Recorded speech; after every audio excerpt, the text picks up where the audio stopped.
have people coming from both graduate and undergraduates. It's part of my research for my thesis, so it's sort of semi-research for me, as well as hopefully having an impact on the world as well by bringing people together to share good ideas.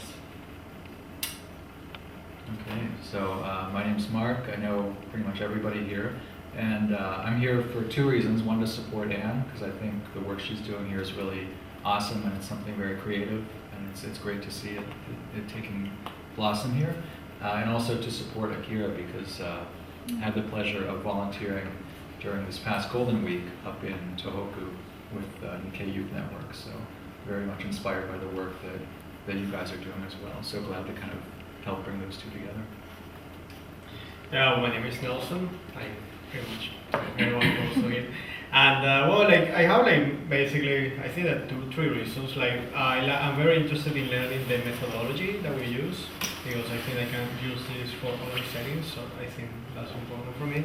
Also supporting Anne, and I know that she's very involved on making this, and also Midori, and they has been very successful. So I thank you for that. And also to help, as Mark say, Akira, and think about this challenge not only for Japan but also in other contexts. So to see what ideas we can adapt to other situations.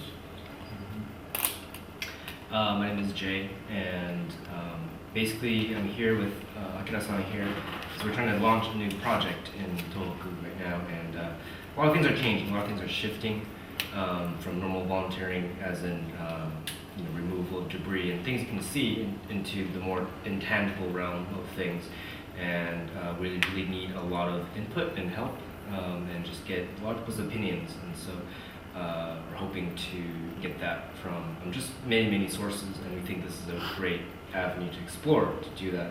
As well as I'm very thrilled to be here, because a lot of you guys I've volunteered with, and it's just good to see some old faces, and just get reacquainted.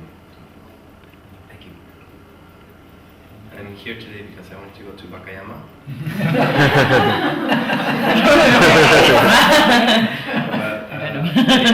My name is Akira Uchimura, and I'm a director of Nikkei Youth Network, this organization to make a world community of strong people who have strong connections to Japan, and kind of help each other out in different things. And one of them is, for example, the work in Tohoku.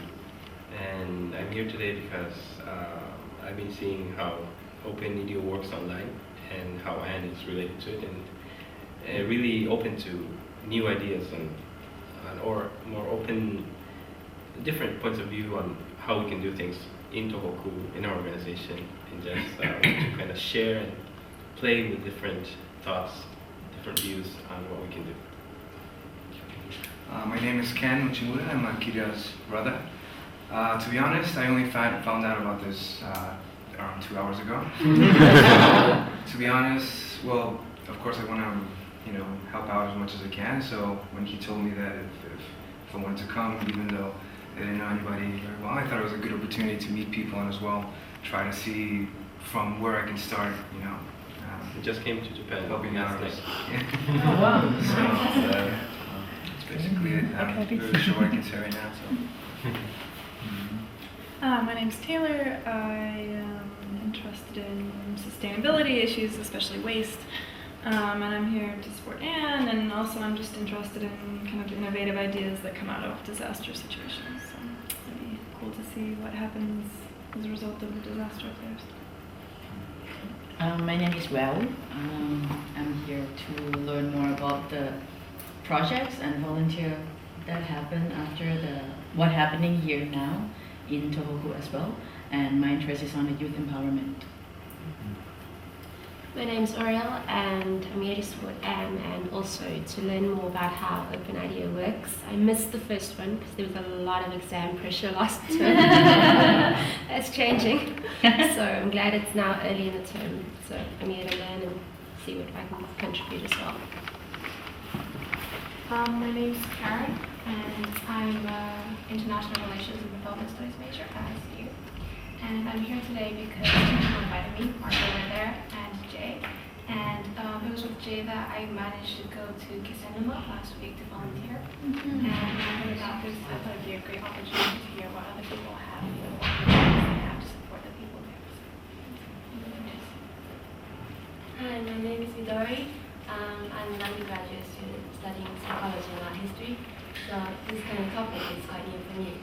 But I'm trying to do this project in ICU to create a space for socializing across like different borders, I guess.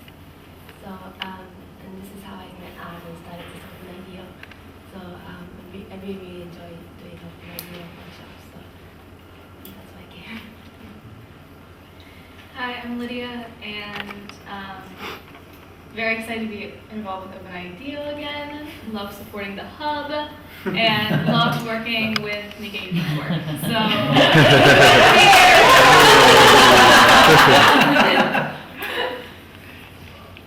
let's go. All right, well, thanks for sharing. So what we'll do, I'll just briefly go through the agenda, and then we'll basically get started. So I'll quickly introduce the brainstorming rules. I'll touch upon what OpenIDEO is, just very quickly, and if there's questions. Then we'll start brainstorming. Right now, there's just a challenge starting up about revitalization.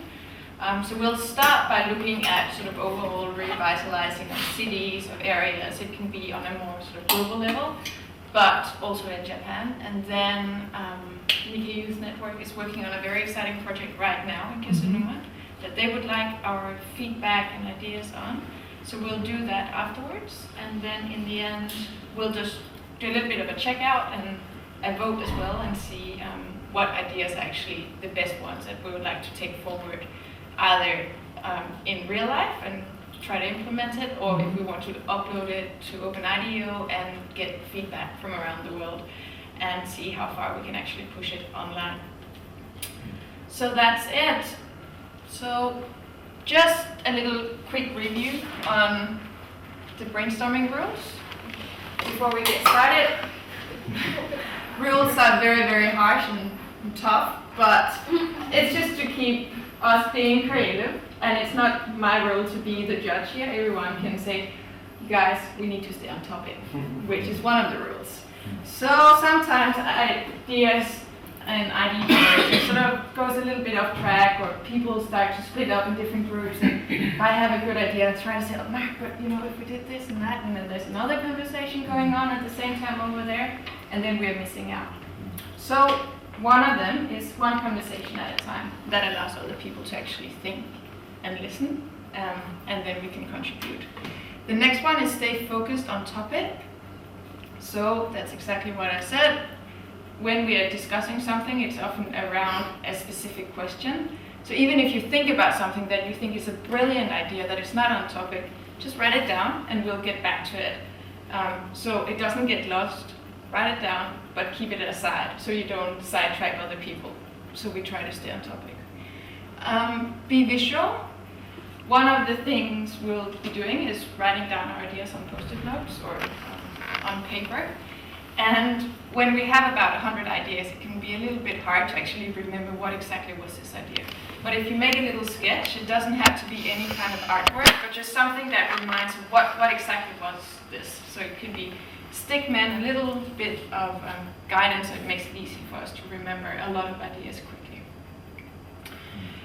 Encourage wild ideas.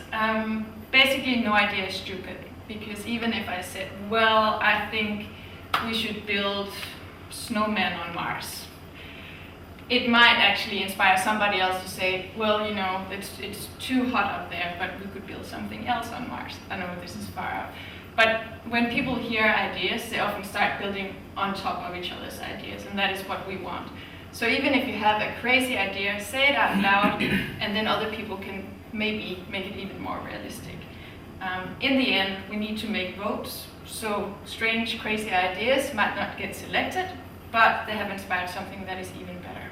So that's what we're trying to do. And that goes on with the next one, which is go for quantity. So we try to get as many ideas as possible. Don't sit and censor yourself and say, well, that's not really a good idea, so I'm not going to say it out loud. Just put it down, say it, we'll put it up. And then in the end, we might have 200 ideas, but that's a great deal better than having just 20 ideas and it's a bit silent. It also keeps the energy flowing, so it should be more fun being here. And crazy ideas are usually a lot of fun, right? Deferred judgment. So if somebody has a crazy idea, don't go, oh, that's such a stupid idea. How can you even think of that? Because that then definitely just going to say, okay, I'm not going to say something next time. So deferred judgment. We will get to the point where we need to vote and be realistic and see what is actually the good ideas. But that will be in the end, not while we're actually brainstorming. And I think that was it. Any questions? No. Good. So, OpenIDEO. I think most people kind of know it, but it's an online platform where people, at the moment, about 21,000 from all around the world is sharing ideas with each other. At the moment, there is a new challenge, which actually a company has put up called Steelcase. But what they want to do is to help revitalize cities or regions that have economic decline. It can be for several reasons. It's very recent, and there's still very much a strong gap between Kesennuma city and Karakura. Especially after the disaster, all the help went to Kesennuma city, where the main city is, and then Rikuzen Takata, which is just north of it in Iwate, across the border. And so the peninsula is kind of forgotten. It is a forgotten little piece of land, and the government, police, the self-defense forces, they didn't come for about 2 weeks or so. I don't know the exact time frame. So the very first people who came in to help was the American Navy. They came in helicopters and amphibious landing, and no one spoke English, and they're like, "What are you doing? Here's some water." "Oh, cool, thanks." You know. So it was a very chaotic time for them. But because of that as well, there was a gap kind of formed between Kesennuma and Karakura. And so we say Karakura because it's the most recognizable name of that area, but where I am in is it's called Karakura, and it's kind of a just in a nutshell the situation. And I guess more specifically, what's going on? Like, what's the situation with rebuilding needs of the population type of? Yeah. Is it okay if we just? Yeah. Okay. You can do it. Just give us some background before we actually get started. Okay. Can I show some pictures while we talk? Yeah. Oh, that's great. Okay. So Karakura, it's a really small piece of land, small peninsula, and it has a population of about 7,000 people, and it's declining, even before the tsunami.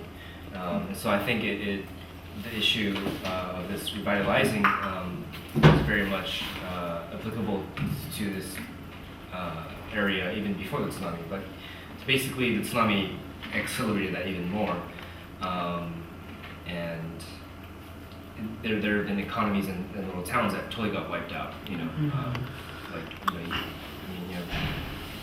kind of saw it, and the pieces of land were like, I think 3 or 4 that completely just wiped off. Like there's nothing. And 8 months later, it's still like this.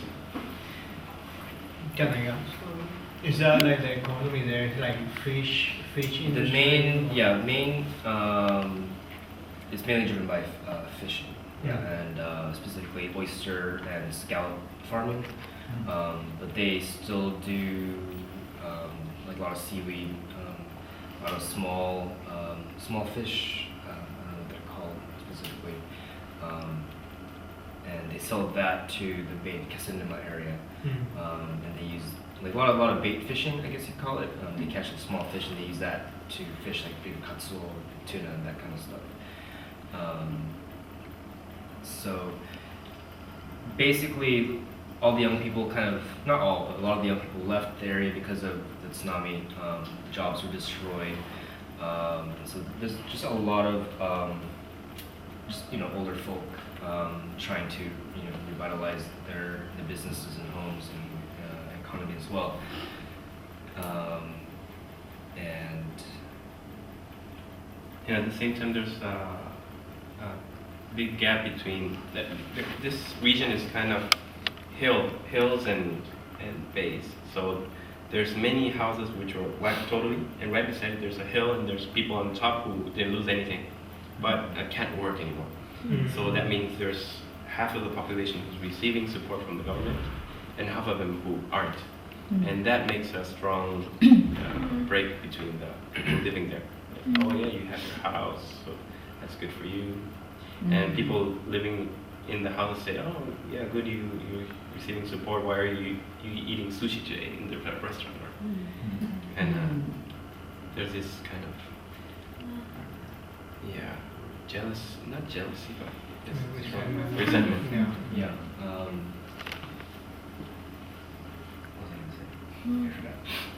But yeah, so so there have been a lot of volunteers that have been working in these areas, and there have been a lot of great ideas or projects, and especially with the media and newspapers, the temporary housing that the government set up for all the different communities, that stands out because kasetsu jutaku, that's a very unique word. And Is there like a kasetsu jutaku? no. Oh, okay. There's a temporary housing. Yeah, temporary housing. And so when people from all over the world, or even in different parts of Japan, when they think, oh, I gotta help Tohoku, they immediately think, the kasetsu jutaku, temporary housing, because it's like, where are the people? Oh, they must be at the temporary housing. So they send everything there, and so they have even parties, events, and matsuris, and entertainers who go there, and they kind of forget there's a whole other side of the disaster zone as well. And that's kind of created a gap between the local, different, the different kinds of survivors. So we call the people who still are living in their half-destroyed homes zaitakusha, and people in the kasetsu jutaku residents. So when we're thinking of projects to do, we need to be very, very careful where we're going to put it.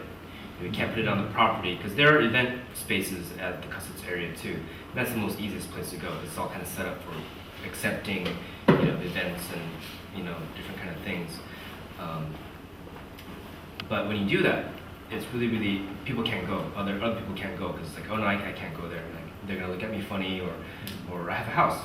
How can I go there? Or even the kasetsu people, they kind of they don't want to go to other events because it's for the zaitakusha. It's like they have their houses, It's like I don't want to see them, So that's part of the dilemma, or what we're trying to bridge in a way. And that's probably the biggest, maybe not the biggest, but it's one of the big issues of this area. And I can imagine a lot of other areas of trying to just bridge the risks that have opened up. And that's, I guess, the situation right now. I don't know if I did a good job explaining that. Platforms, so people sharing ideas or sharing experiences, and after working in all these places, I see all these guys who have really interesting ideas, know how to get money, or know how to get people, or know how to, each one has a specific strength, but everybody tends to work parallel, my way or no way. Or there's places where you collaborate, but it seems to be taboo not to work together. There's kind of hidden competition. If we work together, then we won't get more money or stuff like that. So I was thinking it would be interesting to have a platform which is of these people, not all everybody, but specific to people who are already doing something. So a place where you can share, for example, crowdsourcing idea platform to get money and stuff, only for people working in Ishinomaki, or only for working in Kesenuma, stuff like that. So it would be more, it would help to unite the forces between the people doing the same thing, saying, okay, so I like your idea, so okay, let's finally work together, stuff like that. Raise awareness on the outside as well. Connecting, this is a pretty vague statement, but I think people all over, not just the world, but all over Japan, the more south you go, they say that people forget more and more about Tohoku and what's been going on, or they kind of just assume that, oh, it must be okay by now, by now it should be recovered. And they just kind of naturally assume because a lot of time has passed, and that's not the case. And if anything, it is shifting, but there's still a need for a lot of help. So to help the local people, help the entrepreneurs trying to help, we need to kind of raise awareness elsewhere so that we can focus back in. So, Yeah, actually, I agree very much with you. My point was something to do with that as well, but I think the first thing you need for entrepreneurs to succeed is also some way to get money flowing into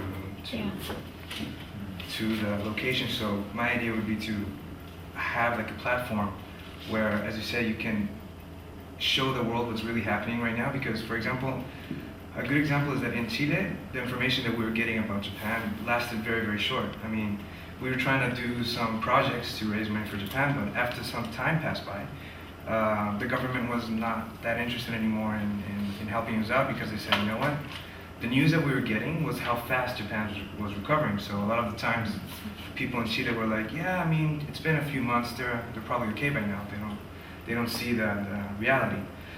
So to have like a platform where people could post their ideas, maybe that's why I might be repeating what the OpenIDEO is, because I'm not really sure what it is, to be honest.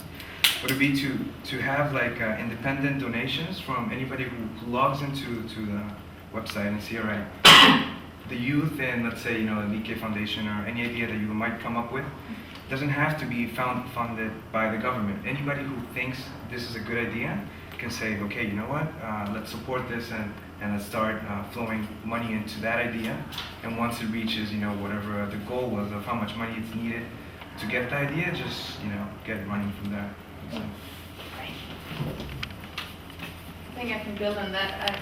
Do people know Kickstarter? Oh yeah, actually I put Kickstarter something because I have a kind of person like on my that. Kickstarter here. But basically it is the idea that if local people have a project that they would like to work on, they can put it up there, and then people from all around the world can give, 1,000 yen or even less, even more, depending on what you need. And we learned, Yeah. we learned a couple nights ago that there's one called Indigo, which is actually better for Japan because you don't have to pay foreign taxes. Like Kickstarter, I think is run through the U.S., so you have to pay U.S. taxes in addition to local. Indiegogo. Or Indiegogo, and also the benefit of Indiegogo is different than Kickstarter, where you don't have a minimum. You don't have to reach your goal, otherwise you don't. Because You don't get Kickstarter, money. if you don't get your minimum, you don't get anything. Yeah. With Indiegogo, you get whatever you're ready. Yep. Right. Can you write that down on a Indiegogo?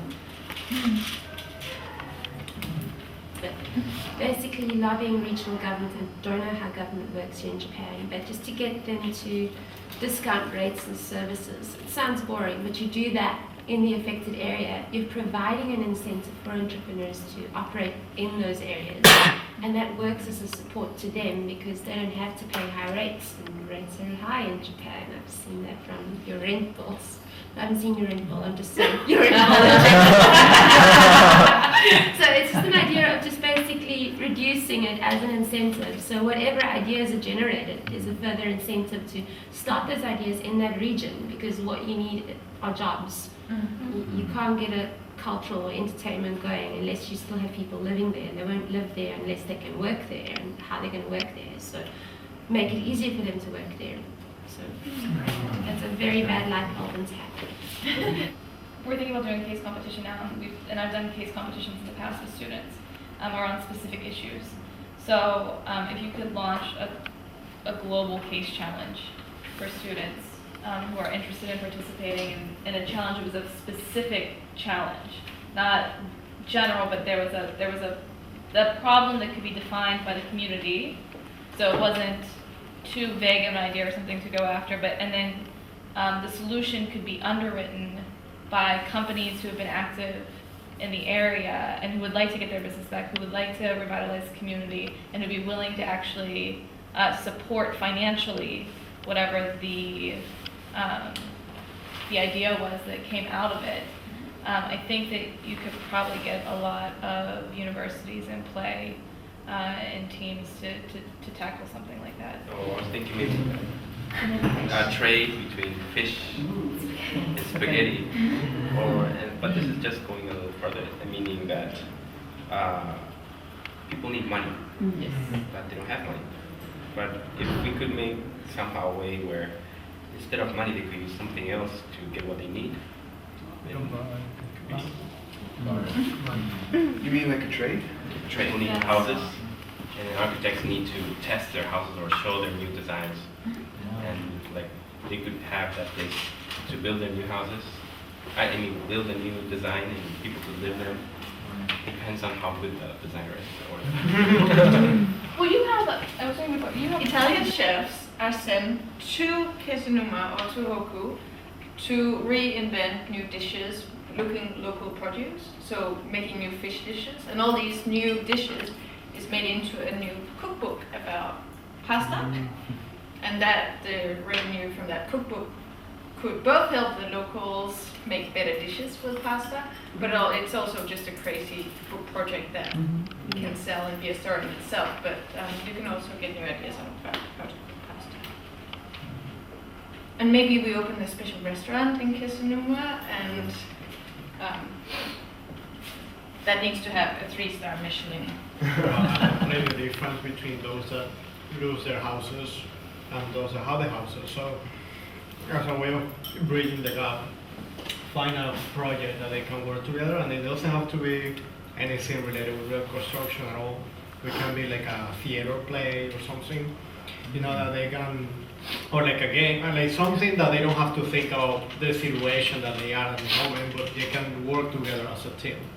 So it's just a way of, trying to connect them again in another setting that is beyond the current, situation of the place.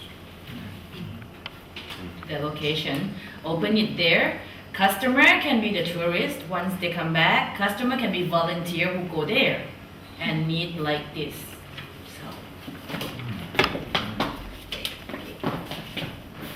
A big project that I've been working on with big support of Akira-san and a few other people is pretty much what we talked about today. And it's something that we've been thinking about, let me rewind a little bit. So I've been basically the main coordinator for the Kesennuma Kanako area. Some of the students here have come with me. And basically since the summer was kind of the peak of all the physical labor stuff. And slowly the chunks of debris got smaller and smaller, and the houses started to get destroyed or taken down by heavy machinery. And so you could kind of see basically the light at the end of the tunnel, but it's a good thing to see it cleaned up. But then I started to think, and I think a lot of other volunteers started to think the same thing, what's going to happen next? Once the debris is gone, once the cleanup work is all recovered, when all the dirt's gone, like what are we going to do next? Because it was very obvious that the Tohoku still needs help. And obviously that's what we've been talking about revitalizing. But from a volunteer standpoint, it really kind of it started bothering me, like what can we do next? And I'm getting paid by government to be the coordinator, so that's my job to just lead the students.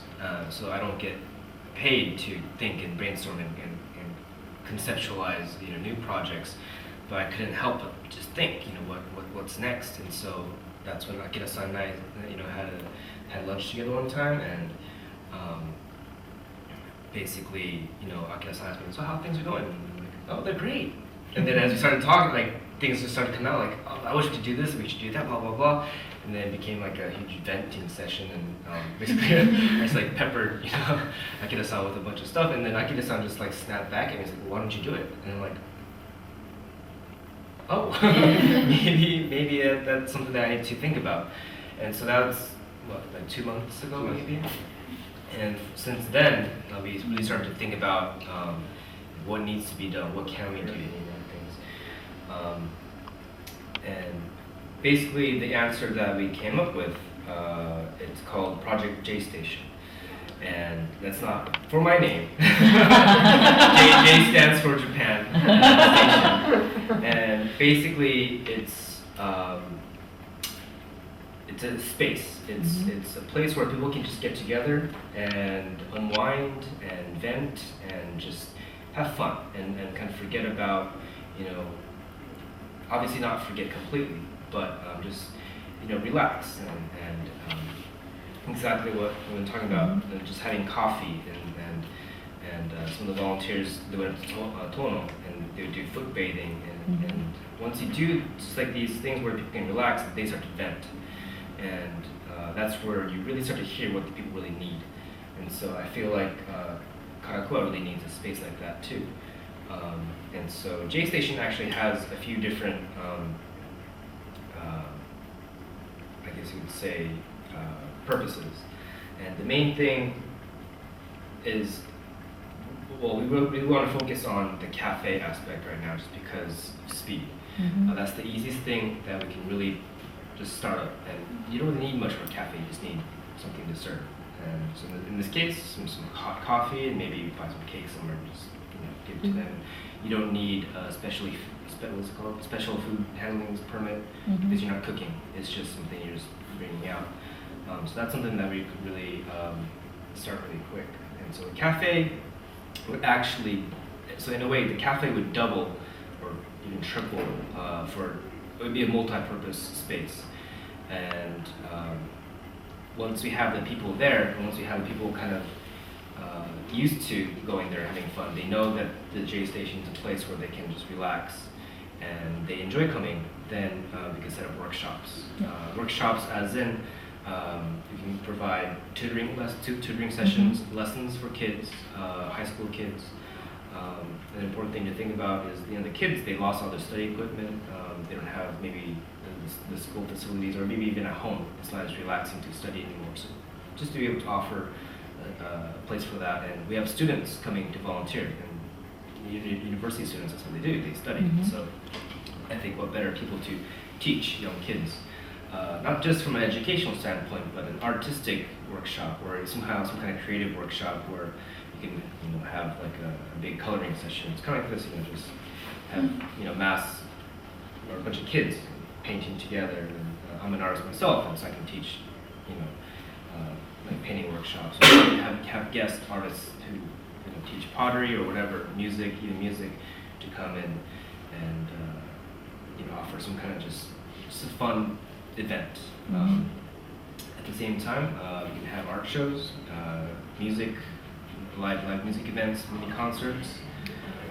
Even have cook sessions, have a chef come and what Akira-san said, spaghetti. Seriously, they love spaghetti because the food in Karakua, it's amazing. The seafood is amazing, and everything that they get, they eat raw, just because it's so fresh and it's so delicious raw.